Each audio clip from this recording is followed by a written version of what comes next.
Imagina só um livro. Um livro considerado tão polêmico, tão chocante, que a própria família do autor o escondeu do mundo por mais de 70 anos. Pois é, em 1938, Napoleon Hill, que já era super famoso por Pensa em Riqueza, escreveu essa obra.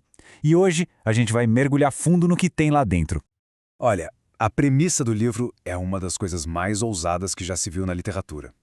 E se desse para sentar cara a cara, com a personificação de todo o medo e negatividade, e ainda por cima arrancar uma confissão? Pois é, o Hill não só imaginou isso, ele afirmou que fez. O livro todo é basicamente a transcrição dessa suposta entrevista. Nela, ele diz que decifrou o código do diabo, forçando-o a revelar não só como ele controla a mente humana, mas o mais importante, como é que a gente pode quebrar esse controle. Então, bora mergulhar nisso. Logo de cara, no comecinho da tal entrevista, a entidade que o Rio chama de Sua Majestade faz uma afirmação de poder que é, para dizer o mínimo, bem assustadora. Para pensar um pouco no que isso significa. Não é uma briga de igual para igual nem de perto. Segundo essa confissão, a guerra pela mente humana já está praticamente vencida por ele. Um domínio quase total, de 98%. A pergunta que fica é, como, né? E o que choca é ver esse número assim de forma tão clara. Não é uma divisão, é praticamente um monopólio. Apenas 2% conseguem escapar. E isso leva a gente para a pergunta que guia o livro inteiro. O que será que esses 2% fazem de tão diferente? Para a gente entender a estratégia, primeiro a gente precisa entender quem é o inimigo. E a primeira grande revelação do manuscrito é que aquela imagem clássica de um ser com chifres e um rabo é só uma distração. A verdade, segundo Hill, é bem mais sutil. Então o pulo do gato é este aqui. O diabo não seria uma pessoa, mas sim uma força da natureza. Tipo a polaridade negativa que existe em tudo. Ele não mora no inferno de fogo, ele se instala na mente humana, ocupando aquele espaço vazio que o medo e a indecisão deixam para trás.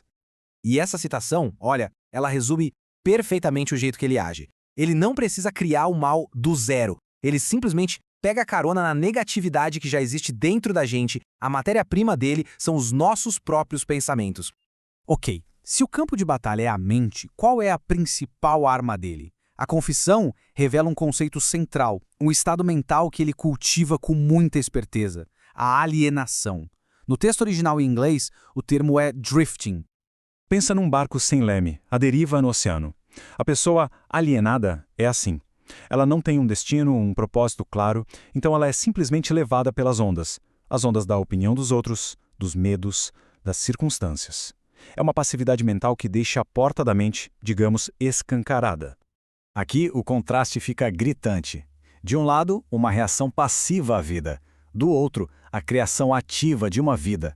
Segundo o livro, a diferença fundamental não é sobre inteligência ou ter mais oportunidades, mas sim sobre ter ou não um propósito bem definido e a disciplina para ir atrás dele.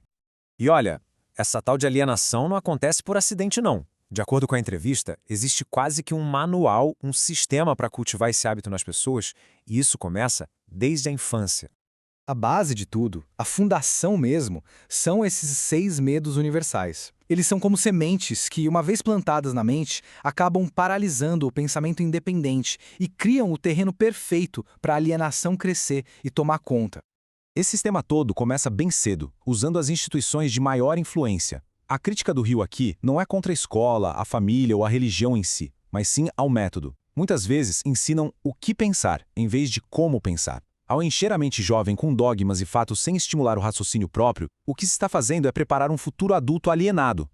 Mas no meio de tanto poder, a própria confissão revela uma vulnerabilidade, uma fraqueza fatal, a verdadeira criptonita do diabo. Ele simplesmente não consegue ocupar uma mente que já está ocupada com propósito e pensamento claro. Onde existe clareza, não sobra espaço para ele. Certo? Então a gente já entendeu o veneno. Agora, vamos para a parte mais importante. Qual é o antídoto? Hill oferece uma solução, uma que ele mesmo descobriu do jeito mais difícil. Bora ver como ele chegou nisso. E a história do próprio Hill é o exemplo perfeito disso. Ele não nasceu um não alienado, muito pelo contrário. Ele mesmo admite que passou anos e anos à deriva, paralisado pelo medo do fracasso. Foi só quando ele chegou no fundo do poço que foi forçado a encontrar essa força interior. Pois é, e esse tal de outro eu é o antídoto. Não é algo de fora, mas sim uma parte de nós que funciona com base na fé e não no medo.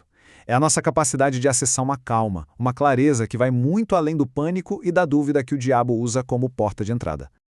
E essa aqui talvez seja a ideia mais poderosa do livro inteiro. O fracasso não é o fim da linha. Na verdade, ele pode ser o começo de outra. Para Hill, toda dificuldade é uma oportunidade disfarçada.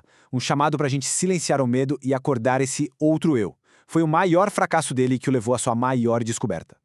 No final das contas, a grande revelação do manuscrito de Hill é que a batalha mais importante não é contra uma força externa, maligna. Ela acontece o tempo todo inteiramente dentro da nossa própria mente. E a questão que o livro deixa no ar é bem direta. No comando da própria mente, quem é que está no controle?